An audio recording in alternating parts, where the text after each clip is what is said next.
When you control a man's thinking, you do not have to worry about his actions. Carter G. Woodson. Welcome to Grimly.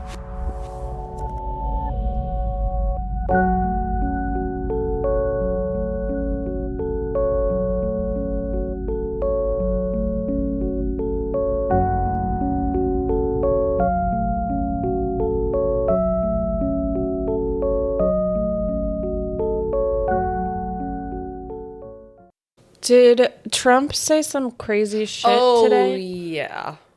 He literally says, praise Allah. That was insane. It's being sarcastic, right? He's just being offensive. I don't even know anymore. I think it's literally a demented person. Deranged and demented. I know. And then they were saying he's at Walter Reed. Then he's not. He's not? No. Yeah, he said some crazy fucking shit. On Twitter? On his Truth social media.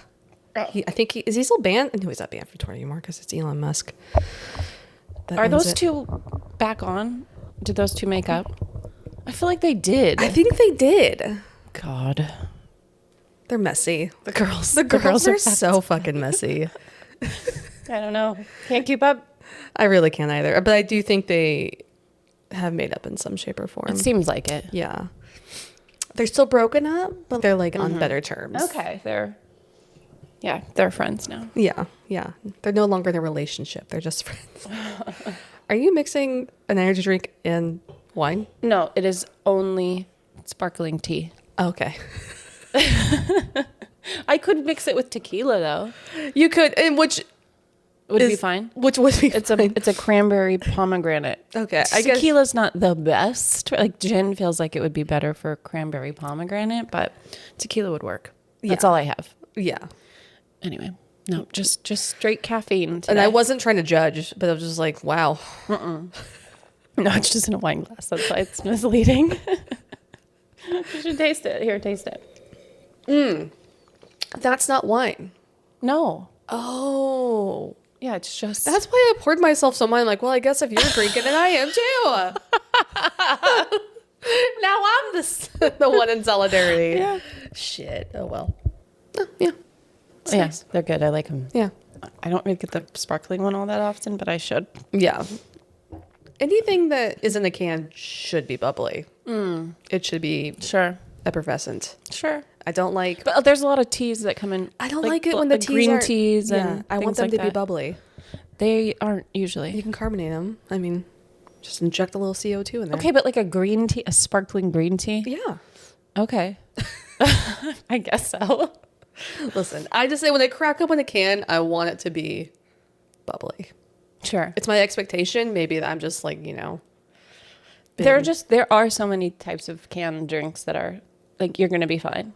I know. But like when I buy like a, something and I open the can, I expect it to be bubbly and then I drink it. I'm like, oh, Yeah. It's a little. Okay. But like the canned cocktails aren't always sparkling. I know. Those are fine or no? No, I usually want those to be bubbly. Okay. Espresso martini can't be bubbly. Comes in a can. No. There are exceptions. I guess that is an exception. Yeah. That's the exception. Yeah. Mm-hmm. I mean, like the little teeny tiny ones. The teeny tiny ones that we have tried that you hated. I think you hate espresso martinis. I don't love. It's not my flavor profile. Necessarily because you don't really like coffee. No, that's why I'm drinking a tea. Yes, exactly. I chugged my coffee. But sometimes it is fun to drink an espresso martini. Yeah, and I think once I put them on ice, it was like more tolerable. It just was like very strong. Yeah, you were like, this is gasoline. Yeah, and it's coffee flavored gasoline. You're like, whoa, this is not for me. That's why it was in a teeny tiny can, though. That's true. But yes, once we put it with ice, it was fine. Yeah, totally. When I was in Palm Springs, there is a steakhouse there called Mr. Lyons, and they have fantastic espresso martinis. You are not being subtle with them. I'm sorry, I tried. I know. It's like, it's coming through. Is it? I'm sorry. God, if I sound bad, you do. Thank you. I just have horrendous fucking allergies. I'm sorry. I know it's really miserable. Like it really is. You can't escape it. It's debilitating.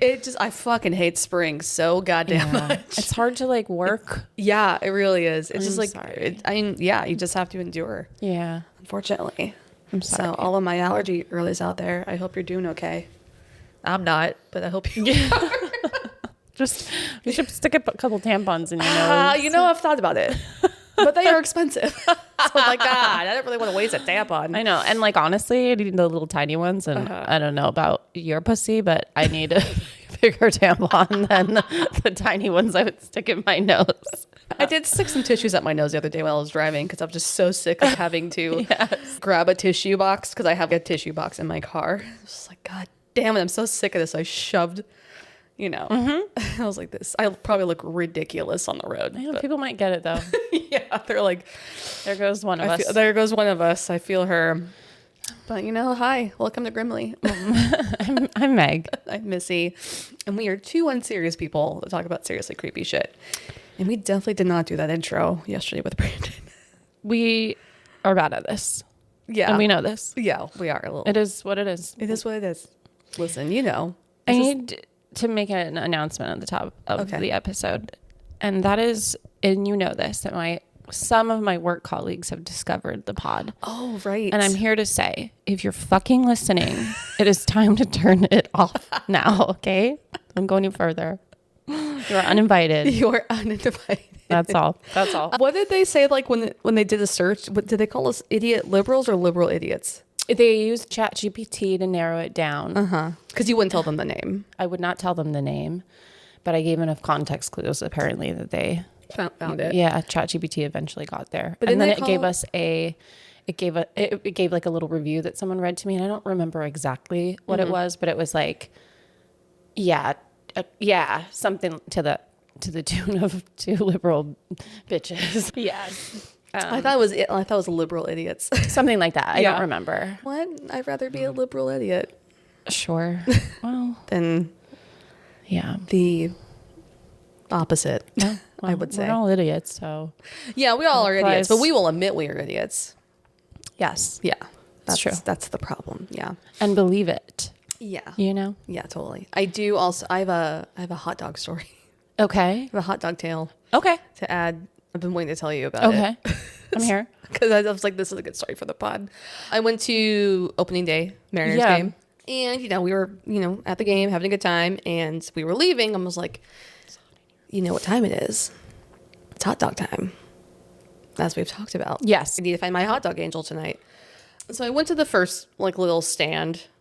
Outside the stadium? Outside the stadium. And I feel like the stadium stands are not good. I'm going to put it out there right now. Oh, near the stadium? Yeah. Sure. Yeah. And so I bought a hot dog and I got a little tiny bite. And there was a big crowd of people. And one of those passenger bike guys slams into me. Oh. He was going way too fast in the crowd. Passenger bike? Like the little guys that would pedal the bikes and have the little thing on the back you can sit in. Got it. Yeah, he was not ringing his bell. He was just going through the crowd. Didn't care. Slams into my arm. I dropped my hot dog. Oh no. And there was a guy who saw it all happen. He's like, oh. And I still have a little bit of a bruise. You do? Yeah, it fucking hurt. This is 2 weeks later.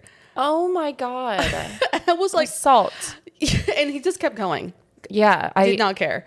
He probably did that to a bunch of people that day. Probably, yeah. Because he was going way too fast in that crowd. And yeah, so I dropped my hot dog, which was very sad. So sad. And then I was with my friends, Andrew and Christine. And Andrew was like, we got to get you another hot dog. Yeah. And I was like, no, it's fine. It's fine. It was a $14 hot dog. It's not meant to be. It's okay. I don't need it. And he's like, no. I'm going to buy you another hot dog. And so we went and bought another hot dog. I took a bite. Tepid. Oh, it wasn't hot? No. It was a medium. It wasn't even medium. A lukewarm dog? It was like a lukewarm dog. And I took a bite and I was like, this is not. You're 2 for 2 here. I was not blessed by a hot dog angel that night. It was cursed by hot dog Satan. It was not meant to be. No, I was yeah. Was the sun still out? No. Oh, okay. I was like, maybe that's the problem. The sun was out. Usually the gauge is when it's night out. When it's night out. The hot dog angels come. And sometimes those hot dogs are quite the opposite. Nuclear fucking hot. Yeah. Yeah. And I was expecting the ones next to the stadium, this huge crowd of people leaving. I know, but I guess so. But I would imagine most people have already eaten inside. And so maybe they're like, whatever, this is the end of it. They sell more hot dogs before people the going game. in. Yeah. Maybe that's, totally. And it was just I'm sorry. Damn it. Unacceptable. Yeah, it was a really big bummer. That was a weird night. But if you were hammered, you still probably would have been like, yeah, this is it. Yeah, I wasn't really hammered. See, that's the other thing. Yeah. I don't know. I don't like... You would have noticed it wasn't hot, but you would have been like, this is fine. Like, this is fine. Shoveling Yeah, no, it was funny because this, like the one I bought it from, I was like, or Andrew bought it for me. And I was like, I'm like, do you guys have jalapenos? And then pointed at the little stand. And it was like, that was one of those big jars. Oh, okay. Which is fine. Like the pickled ones. But there was like just ends. And oh, God. Oh, yeah. You got that. You really... I was like, okay. You were not. No. Yeah. It was the hot dog angels were not out. It was hot dog Satan. It was, I'm so sorry. It was okay. It was, you know, it is what it is. I was doing a lot of road tripping this week. There was a lot of driving. And at one point, we had stopped into a gas station. And I just walked by those gorgeous glizzies rolling around in their little, and I was like, God, I really want one, but I'm in mixed company and I'm the driver and I can't exactly be like mobbing on a hot dog. Technically, he has a pretty good driving food. Like, I was just like, I appreciated them from a distance, right? And I moved on. You looked with delight. I did. I was like, oh, I wanted them so bad. They all look all glistening and hot. So the least you can do is make it hot. That's true. I don't want a tepid wiener. No. Oh. Sorry. Okay, never mind. I'm going to move on because I would say there are some scenarios where it should be exactly that temperature. Tepid? Wieners. You see? Just like a nice room temp wiener. Because if it's hot, then there's a problem. Yeah. That's a red flag. To see a doctor. Exactly. There's probably an ointment for it. Yeah. That you need to talk to somebody about. Yeah, not me. No. Above my pay grade. Please go find a professional. This is episode 2 of the cliffhanger. Mm-hmm. This is, yes. And this is going to be 2 of 3. Wow. What an interesting choice. A 3-part for the 100th episode. I know. I said, like, I was wanted to do a cult, and I got a lot of psychology, like, specific studies on the specific cult, and it made me, like, dive down a rabbit hole, and I feel like... And this is where we are. It needs to be talked about, like, just kind of the steps taken to get to where we end with Heaven's Gate, to like really understand, because I feel like people just kind of generalize them as just crazy. Sure. And I'm not saying they're not crazy, but I'm saying that I don't think they're any crazier than any other organized religion out there. Because there's some Christian psychosis going on. Any other organized religion is a choice, but yeah, I mean, like the extremes. Yeah. I probably wouldn't disagree. Yeah, if you're extreme about any religious belief, yeah. I think there's some brainwashing happening. Yeah, absolutely. I think if you're extreme about any really that's a good point. Belief, I think is a little nuts. You just gotta be able to like kind of check your shit. Mm-hmm. You know, feeling okay. I need to zoom out. Yes, we need to remain level. Yes, we need to remain a little bit more level-headed here. Mm-hmm. So this is episode 101, which is part 2 of Heaven's Gate. Okay, so we left off with T and Doe, Bonnie, Nettles, and Marshall Applewhite. T is Bonnie. Yeah. Doe is that I always it was confusing to me, but I'm going to try to remember this is confusing, not everything else. No, just like why would she be T and he's Doe? Because she's the head. Yeah, I guess he's like her little like foot soldier. Not foot soldier. Yeah, it's very passive. Yeah. Anyway, okay. Yeah. So they are staying at various campgrounds and having their members perform weird thought exercises. Do you remember us talking about this last episode? No. Nope. So they're doing like the tomb time where they only talk to each other and say yes or no. They're basically like isolating themselves, like not speaking to anybody else. Okay. They were doing that. They were also working in like little like star clusters is what they called it, where they would do chores, but they would rotate in and out and have people watching them. They weren't smoking. They're not drinking. They're not eating fatty foods. They're not having sex or masturbating. They're trying to essentially get rid of their humanness. Sure, right. Okay. Because they believe that T and Joe are the two people that are going to help them ascend to an alien spacecraft that is going to take them to heaven, My essentially. eyes are rolling so hard. God. So that's kind of where we ended it. Okay. Last time. Members were also, at this point, not allowed to talk to their families, and the isolation from the rest of the world really began in the campgrounds, I will say. And this is still in like the 1970s, late 1970s, around like 1976 to 1978. So, and just to reiterate to everyone, remind everyone, T is Bonnie Nettles and Doe was Marshall Applewhite. And I guess I just said this, but like they were teaching that they were preparing this group for a UFO to descend into Earth's atmosphere, retrieve their faithful few, aka their group, and the UFO would whisk them away into the heavens, basically space heaven. Okay. And at this point, they're ascending in their bodies. And their bodies are going to be transformed in some shape or form later. This is a crucial part for later this episode. So during this time of the cult, the group was told that they were preparing their bodies for... I keep jumping ahead. So during this time of the cult, the group was told that they were preparing their bodies for the ascension and that their bodies would go through some sort of metamorphosis once they reached the next level. It was often compared to a caterpillar butterfly scenario. And like, I've heard some sources said that like they're going to become like grays. Okay. But like hot, sexy grays? Why do you need to be sexy if you're not supposed to be fucking? Maybe you're fucking in the next level? It's so weird. I'm just like, they want a bunch of squares. And I'm like, I don't, like, what is this?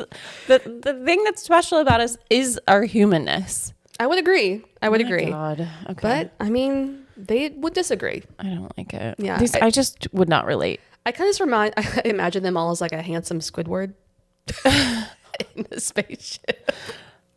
Do you know what that is? Okay, I was like, did that come up yesterday? Because I'm like, why have I heard handsome Squidward twice in 2 days? I don't think it came up yesterday. How on earth? Maybe it did. It might be. We record for like 4 hours. You'll yesterday. have to. You'll notice if you go to edit. You just let me know when you find it. You're like, I found the handsome Squidward. Yeah, that's what I'm kind of imagining they think they're gonna look like in my head. Okay. In my millennial head, that's what pops up for me. He's not handsome. Have you not seen handsome Squidward? I have seen it. Okay. Yes, but he's still Squidward. I mean, yeah, he's just a fucking octopus. Just like a ripped Squidward. Yes, he's got like he's got the square jaw. Square jaw, yeah. Yeah. It does not do it nice for me. cheekbones, yeah. Listen. Could not get it. Really? Yeah. Okay. I never know with you. I love SpongeBob. I think I'm just like, fuck Squidward. Yeah, Squidward is a bit of a curmudgeon. Yeah. Yeah. Because SpongeBob It's the essence of Squidward. I think that's a no for me. So they would try different diets, like juice or broth fasts with enemas. Whoa, okay. They would do like the What are you trying to do? Kill yourself also? I don't think so. So they would do the maple syrup, cayenne pepper, lemon juice fast. That has got to work. People have been doing that I don't think it works. I think people are just fucking crazy. This almost, to me, sounds like this could be like an LA retreat. Sure. Because I'll get further into this with the food stuff. So this is what they did when they did do a cleanse. Okay. Very, like goop. Sure. And sometimes they also had a diet that had a base of beets and lentils. They're getting their fiber. Yes. Last time when we recorded, you made us literally like a salad with lentils and beets. I was like, oh my God. That's so funny. I didn't say anything because I was just like, I'm not going to give her shit about this. You already knew this? Yeah. Listen, that was a very healthy meal. It was a very healthy meal. And the reason I did that is because I had blood work done and I was like, shit, my cholesterol's still high. Yeah. And I was like, well, I guess beets and lentils. This one meal's going to fix it. Listen, I'm trying. All we can do is try. I'm just saying. And I've really wanted bone marrow, and I have not made bone marrow at home. That's really hard to do at home, I feel. Not for me. Okay. Listen, pop off. I don't know. I'm just saying, I'm actively like, okay, that would contribute to my high cholesterol. I cannot do that. Yes. See, I'm trying. And then I ate beets instead. Beets and lentils. I fucking hate beets too. Like a pickled beet isn't bad. It was okay. Yeah. Like I remember, I have a very vivid, this is going to sound a little bit traumatizing, but I have a very vivid memory of the woman who used to babysit me. This older lady. She made like steamed beets, like huge fat beets. And she like made me sit at the table and eat them. She would not let me leave. And I was like gagging. Did she put salt on them or anything? I don't fucking think so. It was just like a full on so weird beet. And she was like making me eat it. I mean, good for you, but also really strange. It's very strange. Just like I was like crying and like gagging, and she would like you have to eat it. I think millennial parents are not doing this anymore. No, I don't think so either. Which is good. I was babysitting my niece and nephew last fall, and I was like, okay, like I need you to eat some more of this food before you finish and are going to ask me for dessert. You got to eat this. Mm-hmm. And my niece was like, Mommy doesn't make us do that. And I was like, noted. Okay, I guess we're not supposed to tell the kids to eat their food anymore. I don't know. Yeah, like cleaning your plate always, I think is the problem there. I think, trying to get them to eat vegetables is always going to be a problem. I remember I was watching my nephew once. I call it broccoli gate now because I made broccoli. Mm-hmm. I like sauteed it, or not sauteed it, I tossed in like olive oil and salt and pepper and garlic powder, put it in the oven. It's like roasted broccoli. The only way broccoli is tasty is if you do it that way. Yes. Yeah. He just would not do it. And there was cake. And I was like, listen, I'm like, if you don't eat some broccoli, you can't have any cake. And he didn't do it. I was like, okay, you can't have any cake. And it was catastrophic. I was a fucking monster. And I'm like, I feel bad. But like I told him, I gave him the stipulation and he agreed to the terms before I said But then he saw everyone else eating cake. Yeah. No, well, he agreed to the terms. I'm like, if you eat your broccoli, then you can have a big old piece of cake. It's a win-win. Yes. You get some vitamins, you get a piece of cake, And he wouldn't do it. I was like, okay, I'm sorry. Yeah, I think as a kid, obviously and maybe it's because we drink alcohol, but I'm like, you do just learn to be like, yeah, I can get through this. I can get through this. It's fine. It's just like I can do anything. I take a shot of whiskey. I can do this. A catastrophe. Like it's just the end of the world if just fucking do it. Yeah. Yeah. No, it was. Yeah. It's just a few bites and a swallow. You're not gonna die. Yeah, you're not gonna die. Anyway. But yeah, if I had to be force fed beets once, you can eat some goddamn broccoli, kid. Anyways. So they would do these beet and lentil diets. They'd also do vegetarian sometimes. They'd also do a fruitarian on occasion. But no matter what, the entire group had to eat all the same things. Okay. Everyone's on the same diet. This seems like maybe it was also a little bit for just because cost efficiency. They were buying stuff in bulk. And at this point, they're very, very broke. They're like literally camping. That's like the only way they can, all stay together. And they would have people go out and like work menial jobs, but only for short term because they don't want them to make human connections in the world and not come back, right?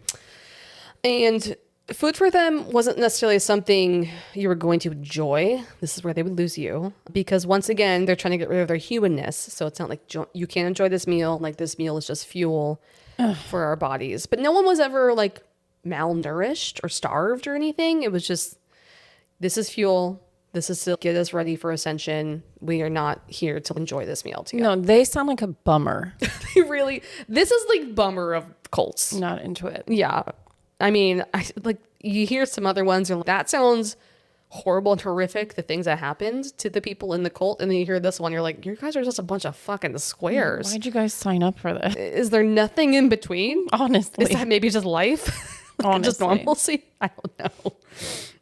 So the campground wasn't necessarily just all beats and chores, though. The group would also watch a TV that was hooked up to a cigarette car lighter. Oh, resourceful. I would like to know what kind of car could power a TV through a cigarette lighter in the 70s. I don't understand the mechanics of it. I don't either. And they loved Star Trek. Okay. Yeah. For the early Star Trek. Okay. With Kirk and... Not Captain Kirk. Captain Kirk's always there. William Shatner. Yes. And Larry Nimoy. Yeah. So they really loved that show. They also, later on, they really loved the X-Files. They loved like Deep Space. They liked all the sci-fi shit. They were allowed to watch the sci-fi stuff. Okay. Yeah.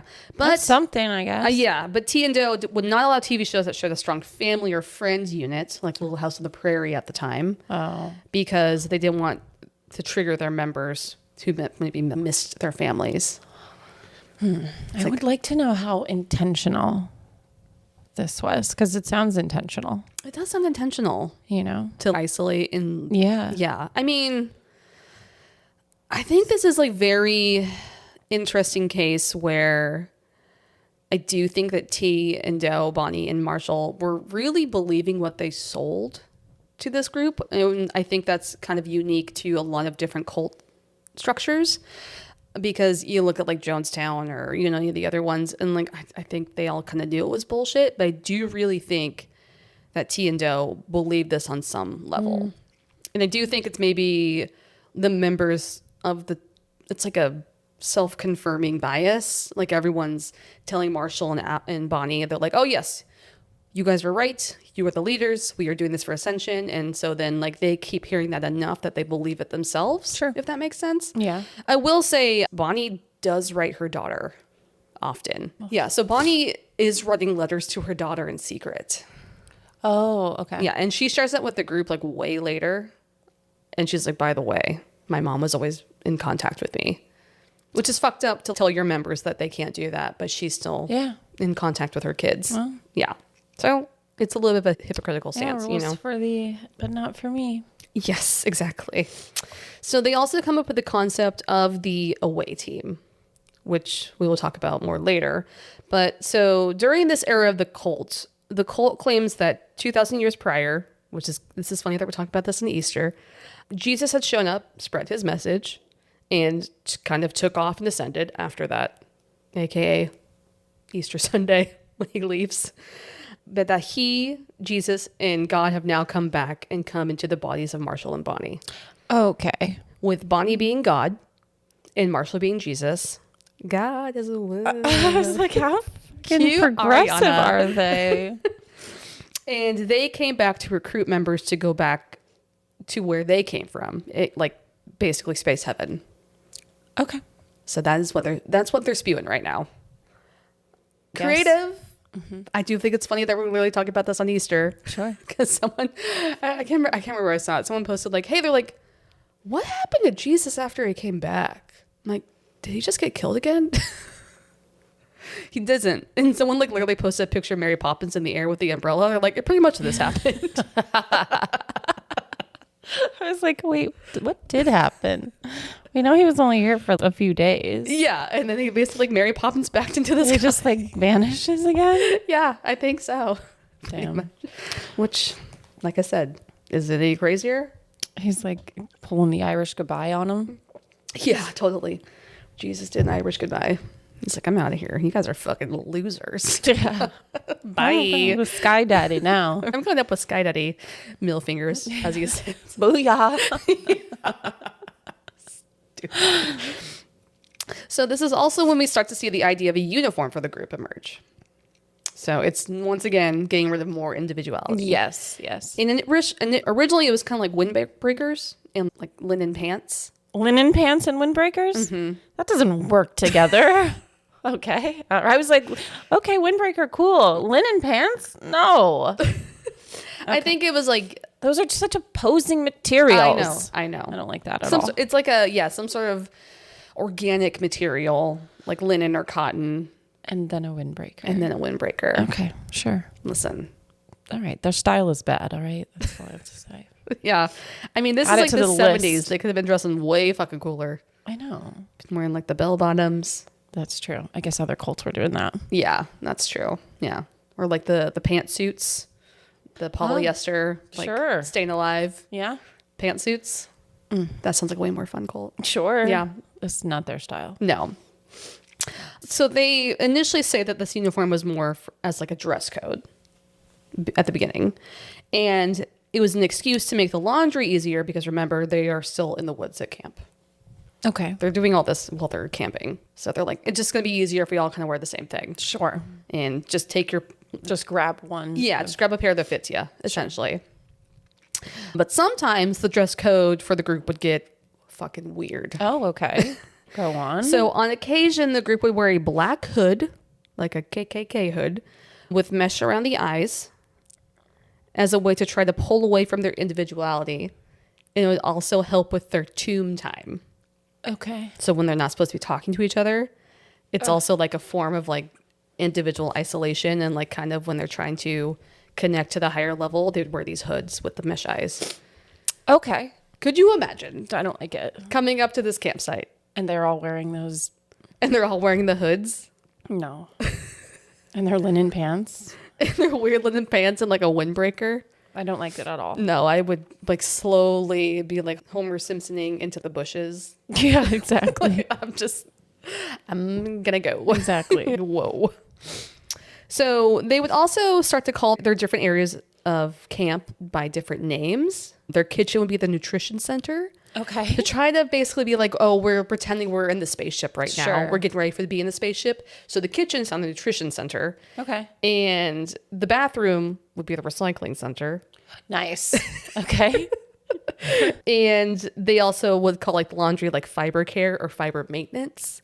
Okay. They're all like, it's just like, they're fucking like weird cosplaying, pretending they're on the spaceship. And that's the thing about cults is that they do have to have like their own language for shit. Everyday stuff needs to be called something else. Yeah. I don't know. Like L. Ron Hubbard. Oh, yeah. Done it all. I mean, all, Yeah. everything has its own. Everything has something else, right? Yeah. Yeah. So all of these exercises, both physical and psychological, were trying to prepare the group for somewhere else other than Earth. Like I said, getting ready to be on the spaceship. And it's also sold to them as a game. It's like basically like an educational game. Like, oh, we're going to do this exercise. Think of it as a game where you're wearing your hood and you can't talk to each other. Like a little bit more, I don't know. I think it's a little bit easier to accept that if you're pretending you're playing a game. Like, Yeah, like, you you're can almost stomach like it. cosplaying Yeah. at this point. Yeah. But it's all really about control and coercion at the end of the day, unfortunately. So during this time, Marshall and Bonnie would also implement something they called the 17 steps. So we don't have the exact list of what the 17 steps were, but it's not like the steps you'd think when you come to like sobriety. Like I have to go through these 13 steps in like a specific order to get to, you know, and like when you're in like AA or something, if that makes sense. Yeah. This is more of like a mental checklist to self-monitor yourself and make sure you were getting ready for ascension. We don't have the exact list, but I found a couple versions of the list, and this is kind of what I took from it. So the steps are like this. Can you follow instructions exactly without adding your own interpretation? Can you pass instructions along unchanged, or do you alter them? Do you engage in unnecessary or inconsiderate conversation while working? Are you physically careless or rough with objects? Are you clumsy, basically? Do you act impulsively instead of thinking before you act? Yes. Do you interrupt others or fail to listen fully? Yes, but it's because I have ADHD. Okay. Yeah. Yes, because you're an idiot. I'm just kidding. I just think I'm already with you. My brain is working faster than yours. You're right. Do you take correction well, or do you resist it internally? Not even like outwardly, internally. Then you have to, that's my business, okay? Do you justify your mistakes instead of correcting them? How fucking dare you? Do you project blame onto others instead of taking responsibility? Do you allow your emotions to control your reactions? Probably. Some of these are like, you know. Some of these are like, you know what? This is a good way to check yourself, I guess. Yeah. Are you attached to a personal preference like comfort, habits, or routines? Yes. Yeah. Hello. I got my skincare stuff going, okay? Yeah. Leave me alone. Do you seek attention or recognition from others? No. Fuck all y'all. We're literally on the podcast. We're begging for people to recognize us. Do you compare yourself to others in a competitive or ego-driven way? Do you act independently or instead of as a part of the crew? Do you question authority or instructions unnecessarily? Interesting. What's unnecessary, right? Do you maintain consistent awareness of your behavior and thoughts? Are you consistently striving to overcome your human tendencies? It's a lot of pressure. It's a lot to be of thinking pressure. about at all times. Right? You're just constantly like, oh shit, am I doing all the things they want me to do? Yeah. Like the anxiety these people probably had. Yeah, on top of the work, on top of the like. Yeah. the eating and the diligence. And I can't even have a drink or go rub one out to get over some like relief like over here. So with this checklist, the group would also have something that they called the docket. T and Doe would have a timer, often set to short intervals around 12 minutes. And it was a way to have people structure their behavior and attention throughout the day. And so when the timer went off, it acted as a reset point where you go through this checklist. Every 12 minutes? Every 12 minutes. Yikes. Yeah. While you're like doing chores or whatever, like you just have to stop and do your checklist mentally. Yikes. So yeah, stop and check themselves. And then they would go to T and Doe and report back on how successful they were in their internal checklist. This is all happening in their brains, right? And then they would step on a platform and ask the higher level silently what else they could do to serve T and Doe and the higher level. But they wouldn't get an answer from the next level. They would get an answer from T and Doe themselves. So they would sit there, they would ask the higher power. It's almost like they're pretending like T and Doe can hear their thoughts. And then they would tell them, hey, go do this, or you can do this now. And they've set it up as we know they're asking what they can do for me in this moment. And I can tell them to do anything. Yes. Because I know that's what they're thinking. Yes.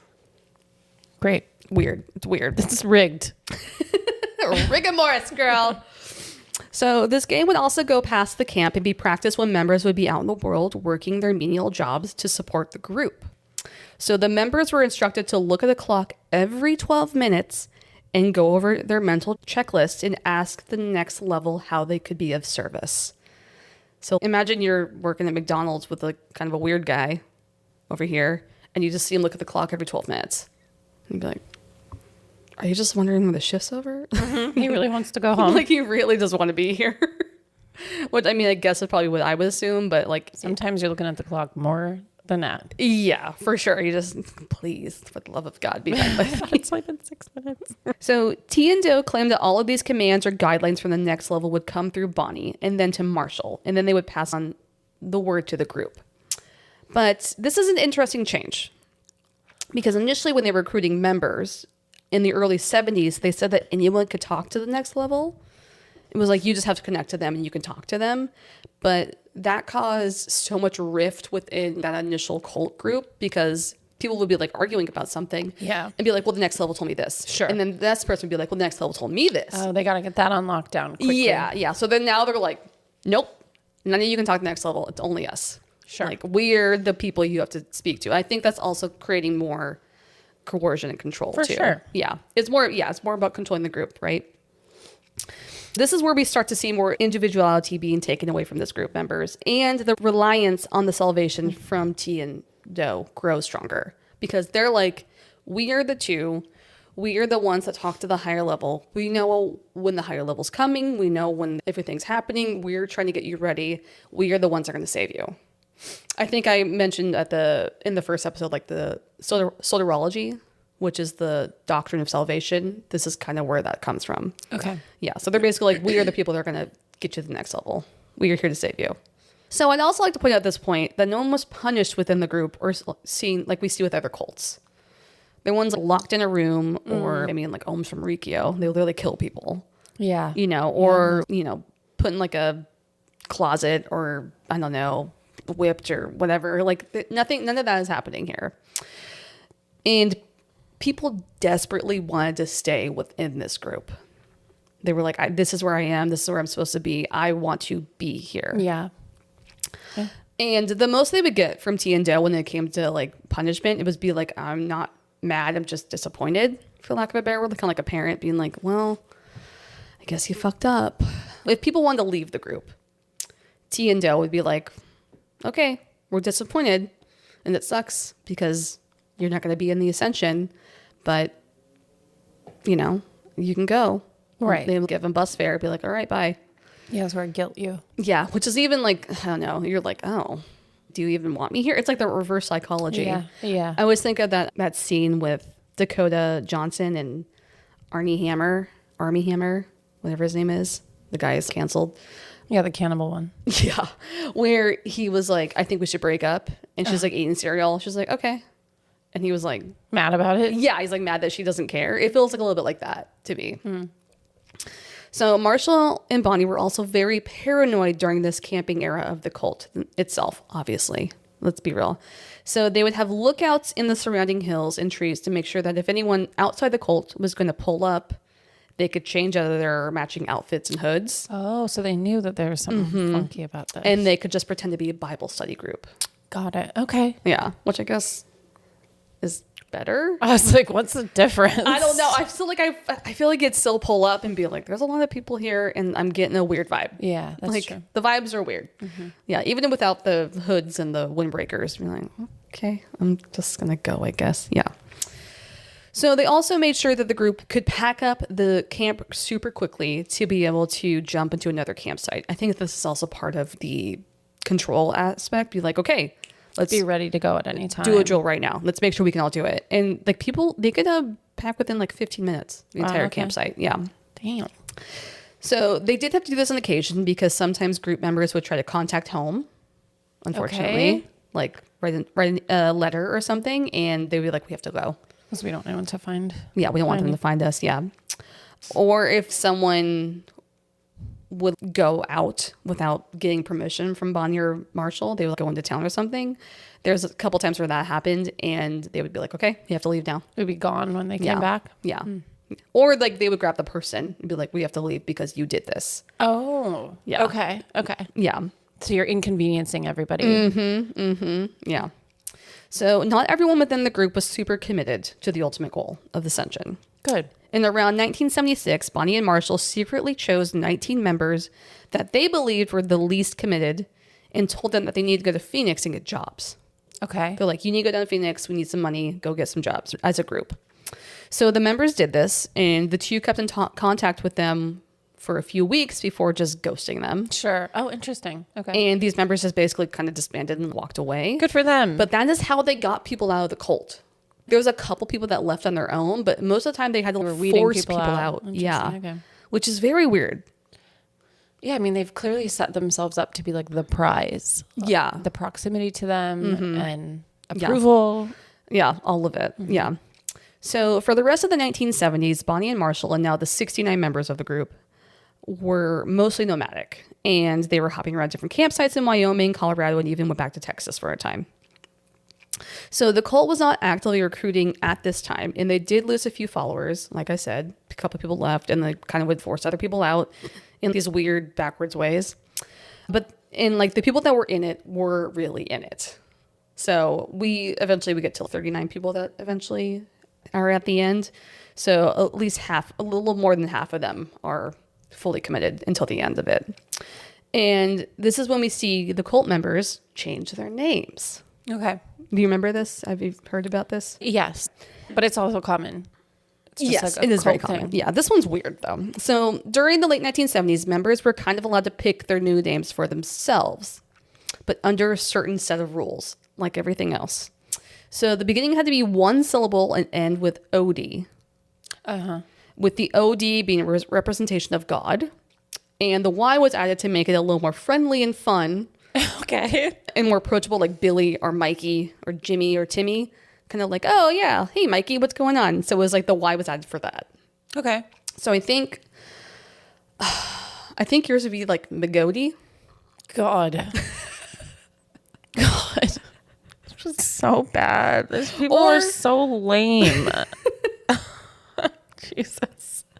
Or if you wanted to, you could use, so you could kind of were able to pick your own name. It was either a shortened version of your given name, your birth name, or if you wanted some sort of description, if someone calls you like tall, there was like a guy named Tall Odie. Tall because he was tall. That was always the joke. Oh, Tall Odie. Okay, cool. Again. Yeah. So like mine would be nerds. Melody. That's not bad. Melody. Oh, that's just Melody. They're like, no. That doesn't fit the naming conventions. You're not Melody. Melody. You're Melody. Great. Okay. Noted. Totally different. Yeah. Or Misodi. I hate it. Misodi. I hate it. I hate it a lot. I do too. It's weird. It's it makes sense to them, I guess. I don't know. It's weird. The OD stands for what? I told you. I know, but in what way does that stand for God? I think it's because they want to put God in everyone's name. And they just picked 2 letters? They just picked 2 of the 3 letters. Okay. Oh, G's, O-D. yeah. Oh, so like the G is the beginning of your name.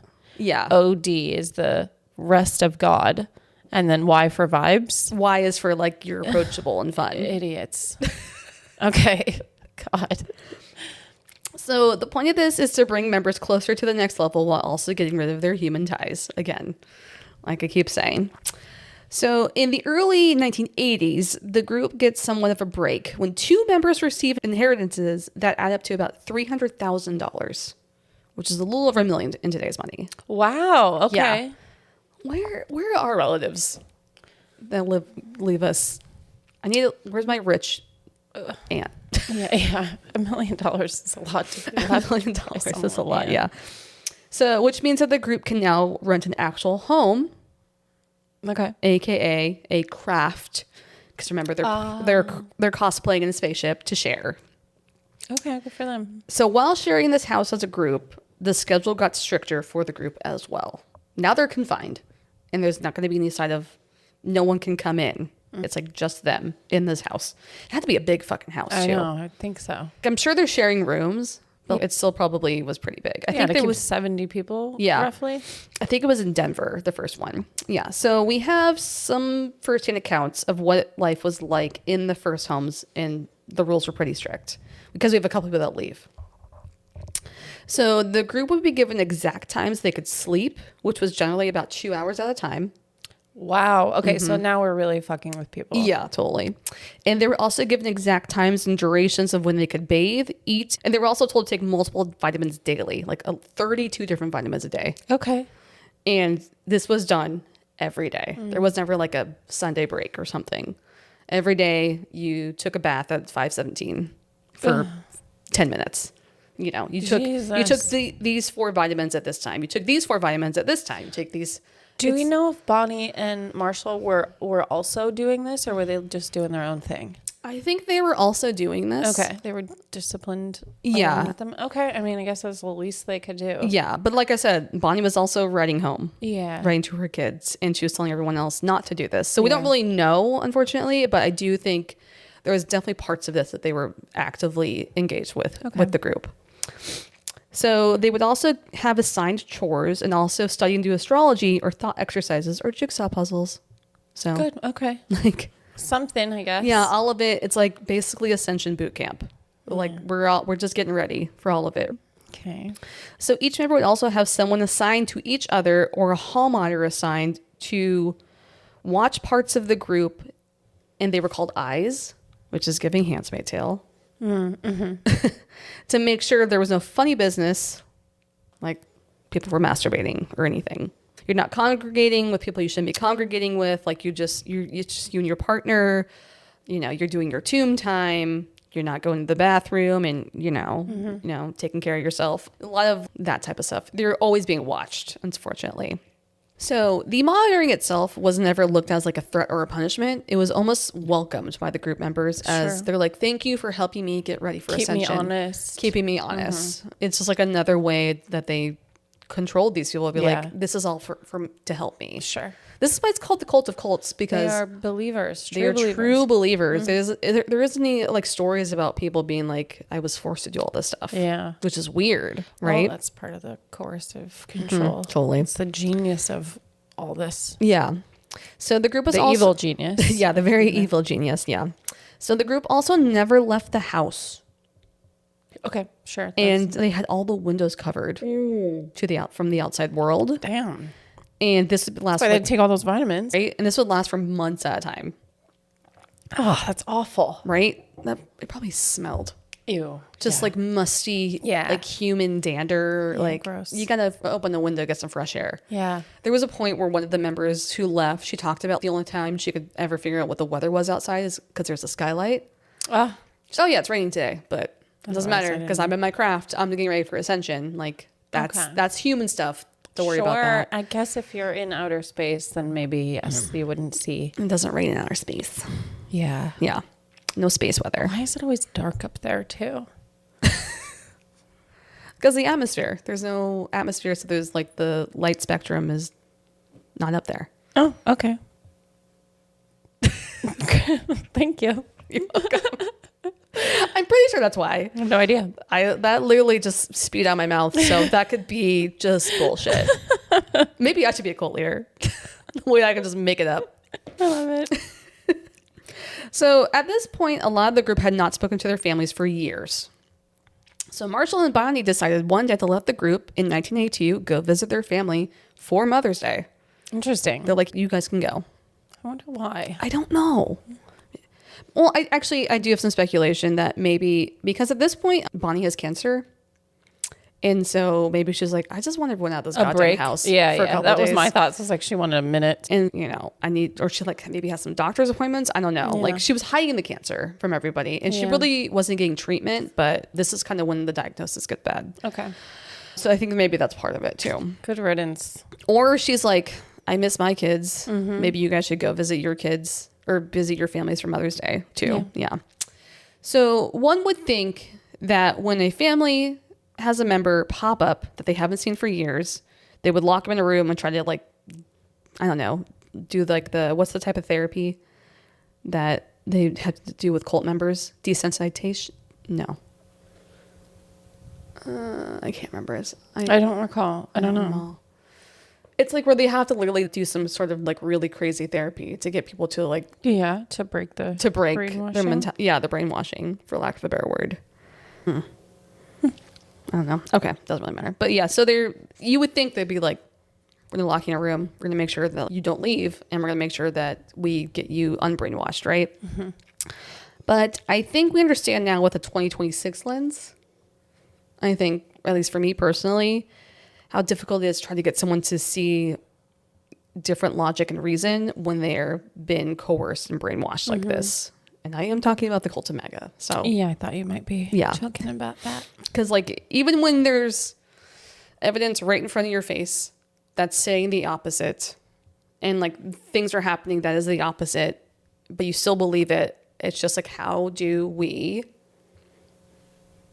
go anywhere else? What are we supposed to do here? And so I think some people were just like, okay, like they seem fine, they're not like like malnourished, like they're not skinny. I mean, it's weird, but probably, I guess this is what they want. They're probably really fucking pale. And anytime they were like kind of asked during this visit like what they have been doing, they were saying that they were doing like some sort of like software boot camps. They had lies to tell. Yeah, but they would not get into detail about their day-to-days. Yeah, they would be like, oh yeah, I'm just doing this like computer program. And so it's interesting because if you really are believers to that extent, don't you want your family and your loved ones to go with you? I don't think so. I think Bonnie and Marshall kind of told people like, there's not very many of us. And there's also like an elitism part of this too. There's a bit of a smugness to it, I would say. Totally. And yeah, maybe they're like, well, I know the truth. And now I don't identify with my family and my friends. I've got this whole new identity and these new people. Right. And these are people who I think were a little listless and lost, obviously. Yeah. I definitely think during like kind of the 70s, there was a lot of people who were just like disenfranchised, like for whatever reason. And yeah, they were just like, I'm just over all of this. I just want to like have strict rules, strict regulations, just people tell me what to do, like literally every minute of every day. I'm just gonna do this, I'm gonna focus on this, and that's it. So it's easier, I think, in a lot of ways for some people. So most members that went home stayed for a few days and had an amiable time with their relatives, and they didn't elaborate on where they had been or what they had been doing, like I said. And then they left a few days after to go back to the group without any details of how to contact them. They're like, hey, it's good to see you for a couple days. I'm going back. Thanks. Yeah, I'm going back to the craft. There was like one specific story about this family. They had like a family member, I think it was like their son, who was a really bad drug addict. And they kind of thought that he was dead. Oh, sure. But then he shows up, he's clean, he's sober. And they're like, wow. I'm impressed. Yeah, they were like impressed. They're like, thankfully, like you kind of seem to figure your shit out. Yeah. He was in this fucking cult. Like, it's just crazy. It's crazy. Did he stay in the cult? Oh, no. Yeah. Fuck. God, unfortunately, yeah. I mean, I think for people like that too, it's like I found a way to get over all the stuff that like made me the way I was before. Like I literally got rid of my humanness that was like not good for me in my life. So like now I'm doing this and this is great. Yeah. And that would have been great until the way it ends. Yeah, totally. Okay. So the group was doing their thought exercises and not fucking eating beets and watching Star Trek. And they probably could have eventually just had a new age health center in LA, I will say. Like I'm saying, like with the fasts and like the diets and like the thought exercises, this sounds like something there's a building I could go find and do. I mean, Nexium kind of reminds me of this. I mean, a little bit. Yeah, not a little bit, not like completely. I think Nexium has a very different skin, but like I do think it's a lot of like like the workshops they did. It was a lot of the stuff I talked about in the checklist. Yeah, and Scientology's like there's a twinge of that as well. It's all got like a twinge of like, oh, like this. I do think these types of thoughts could benefit me. I think for anyone who's like, oh yeah, like maybe I need to check my ego or ask if my ego is coming into a factor or like stuff like that where you're like, okay, like I kind of see it. Yeah.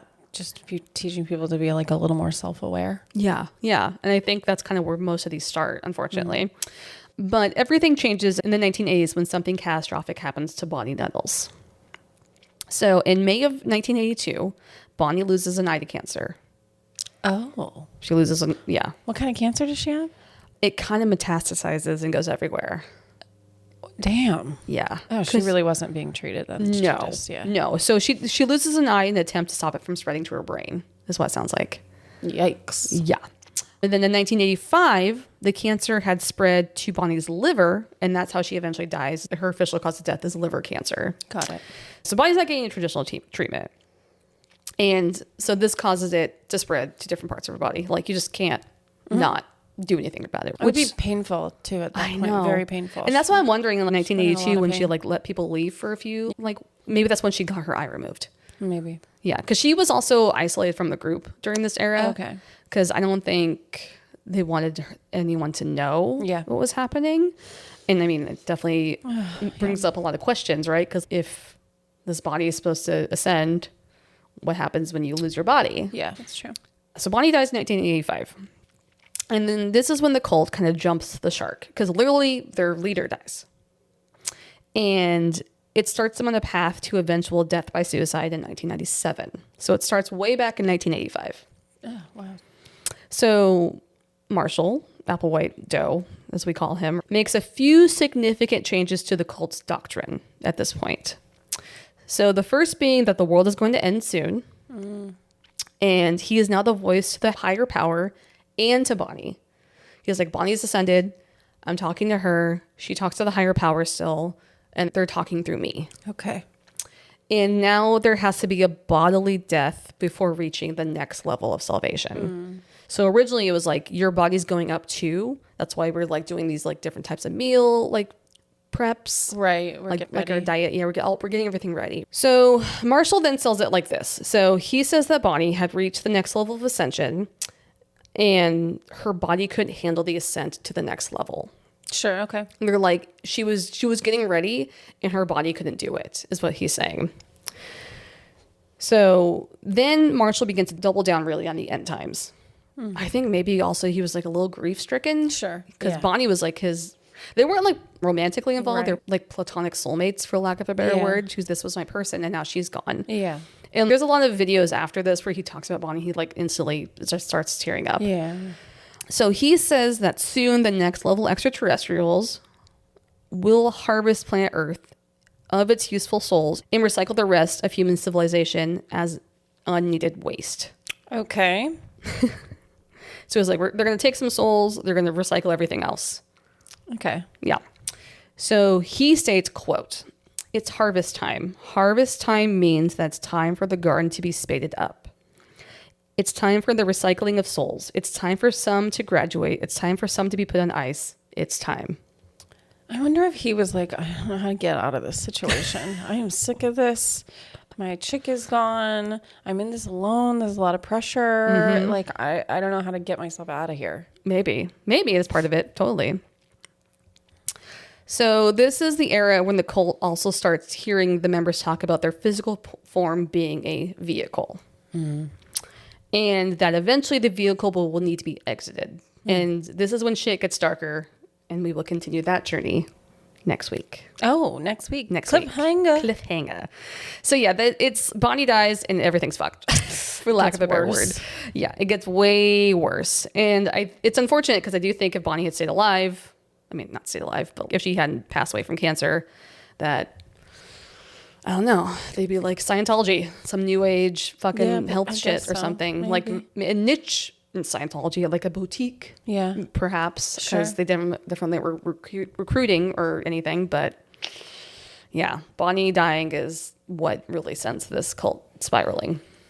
I know, but good riddance also. You know? Yeah, I'm not saying like I'm sad for her. I mean, like, it sucks. Like, her kids didn't find out until after she had passed. Like, they got a letter, I think, from somebody. They're like, by the way, she's ascended. That's what they told her kids. That sounds oddly... I didn't expect this part of the story to be wildly triggering for me. Oh, really? Yeah. Oh, I'm sorry. It's okay. Yeah. Interesting. Yeah. I do also think it's kind of funny that we're talking about this on Easter, about someone ascending. Like a Mary Poppins. Well, I can't wait to hear the rest of the story. Yeah. Two cliffhangers, rude. Well, I mean, like I said, I just feel like there's just so much to this group. It's 20 years. Yeah. And so it's really hard to do I thought 2 episodes was going to be enough.